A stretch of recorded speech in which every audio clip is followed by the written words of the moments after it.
నమ్మితే నీ బ్రతుకు మారుతుంది, నీ జీవితం మారుతుంది, పరలోకానికి చేరబడతావు. నమ్మకపోతే నిత్య నరకానికి చేరబడతావు. అక్కడ అగ్ని ఆరదు, పురుగు చావదు, నీ జీవితంలో నెమ్మదే ఉండదు.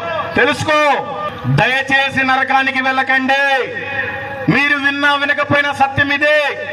ఇది ఏ కులమైనా, ఏ మతమైనా, ఏ గోత్రమైనా, ఏ పేరైనా, ఏ ఊరైనా నిజమైన దేవుడు యేసుక్రీస్తే. ఆయన నమ్మితే నువ్వు స్వర్గానికి చేరతావు, నమ్మకపోతే నరకానికి చేరతావు. నమ్ముతావా?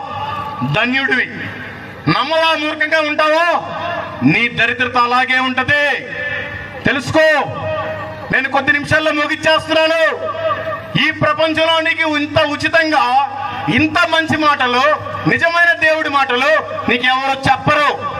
నమ్ముతావా? నీ జీవితం బాగుపడుద్ది. నమ్మకపోతావా?